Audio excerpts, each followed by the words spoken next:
Hello, welcome to కల్పన వంటశాల. ఈరోజు మనము ఆకుకూరలో చాలా మంచిదైన పాలకూర రైస్ అండి. పాలక్ రైస్ చాలా టేస్టీగా ఈజీగా ఎలా చేయాలో చూపిస్తానండి. దీనికి ఏమేం కావాలో ఒకసారి చూసేద్దాము.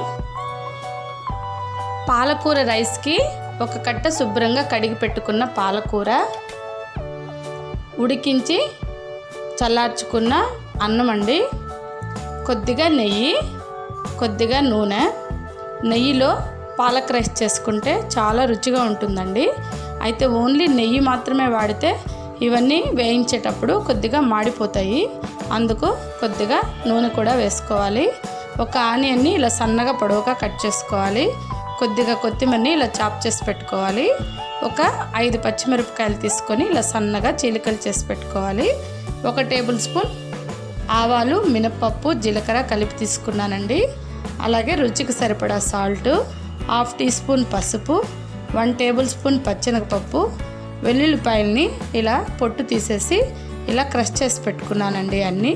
సో ఇప్పుడు మనము పాలకూర రైస్ని చేయడం స్టార్ట్ చేద్దాము. ముందుగా ఇలా ఒక ప్యాన్ తీసుకొని స్టవ్ వెలిగించి ఇందులో వాటర్ తీసుకుందామండి. ఈ నీళ్లు మసిలేదాకా మనము మూత పెట్టి కాసేపు బాయిల్ అవనిద్దామండి. వాటరు మసులుతుంది. ఇప్పుడు మనం తీసుకున్న పాలకూరనంతా ఇందులో వేసేసుకున్నాము.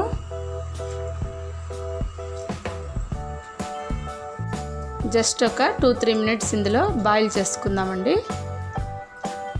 మనము పాలకూరని పచ్చిగా కూడా కట్ చేసి పాలక్ రైస్ చేసుకోవచ్చండి.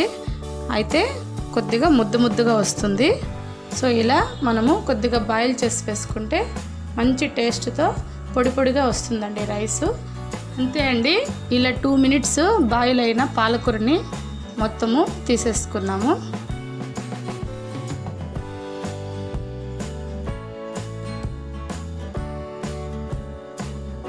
ఇలా ఒక గిన్నెలో చల్ల వాటర్ తీసుకొని అందులో వేసేద్దామండి ఈ పాలకూరని.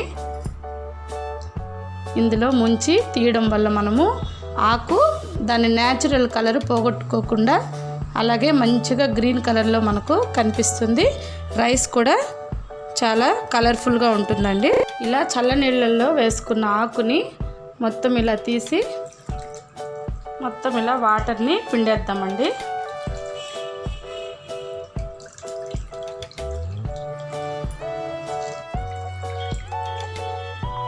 పిండేసి ఇలా ప్లేట్లో తీసి పెట్టేసుకుందాము.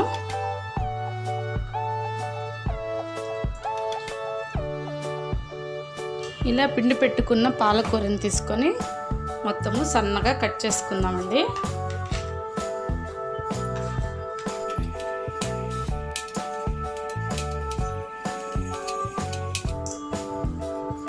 అంతే అండి. ఇదంతా మనము ఒక ప్లేట్లోకి తీసేసుకున్నాము. ఓకే అండి. పాలకూర అంతా ఇలా కట్ చేసుకున్న తర్వాత స్టవ్ మీద మళ్ళీ ఒక ప్యాన్ పెట్టి వెలిగించుకుందాము.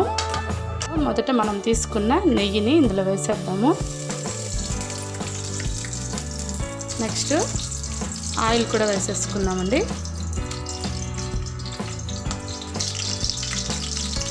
ఆయిల్ హీట్ ఎక్కిన తర్వాత మనం తీసుకున్న ఆవాలు, మినపప్పు, జీలకర్ర వేసేసుకున్నాము. కొద్దిగా ఫ్రై అయిన తర్వాత శనగపప్పు వేసేసుకున్నాము.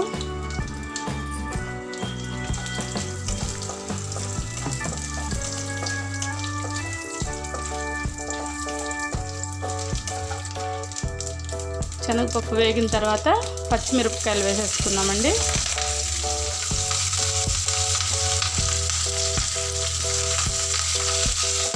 నెక్స్ట్ క్రష్ చేసి పెట్టుకున్న వెల్లుల్లిపాయలు వేసేస్తాము.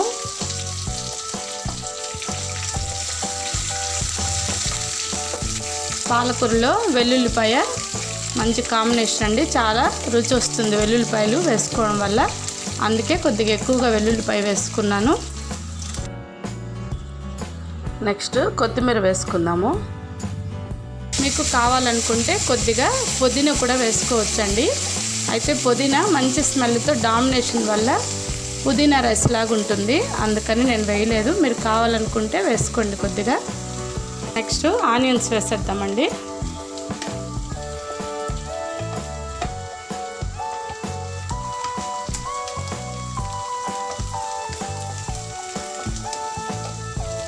తాలింపు మంచి వాసన వస్తుందండి. నెయ్యి కలవడం వల్ల, అందులో ఆవాలు, పచ్చెనగపప్పు అన్నీ వేగడం వల్ల చాలా మంచి వాసన వస్తుంది.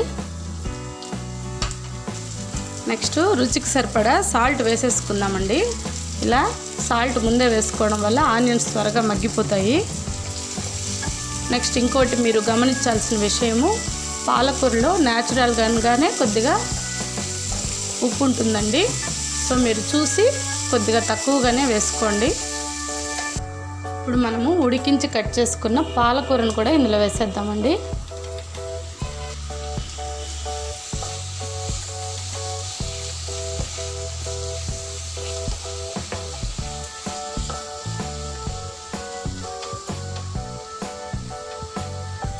ఓకే అండి, పాలకూర ఒక 2 మినిట్స్ ఇలా ఫ్రై చేసుకున్న తర్వాత మనము ఉడికించి చల్లార్చుకున్న రైస్ కూడా ఇందులో వేసేద్దామండి.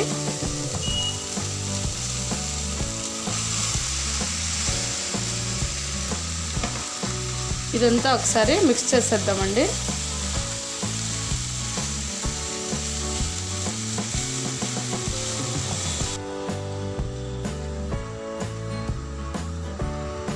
అంతే అండి, ఇలా మొత్తం మిక్స్ చేసుకున్న తర్వాత ఒకసారి సాల్ట్ చూసుకోండి, సరిపోకపోతే కొద్దిగా వేసుకోండి. ఇప్పుడు మూత పెట్టేసి ఒక 2 మినిట్స్ సన్న మంట మీద ఇలాగే ఉండనిద్దామండి. అంతే అండి, స్టవ్ ఆఫ్ చేసుకొని ఈ పాలక్ రైస్ని మనము సర్వ్ చేసేసుకుందాము.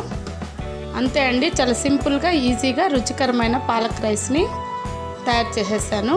సో మీరు కూడా తప్పకుండా ట్రై చేయండి. పాలకూరతో పుల్లగూర రెసిపీ కోసం డిస్క్రిప్షన్లో లింక్ ఇచ్చాను, చూడండి. ఓకే అండి, మా రెసిపీ మీకు నచ్చినట్లయితే లైక్ చేయండి, షేర్ చేయండి. కొత్తగా చూస్తున్న వారైతే తప్పకుండా సబ్స్క్రైబ్ చేసుకోండి. మరో రెసిపీతో మళ్ళీ కలుద్దాం. బాయ్ అండి.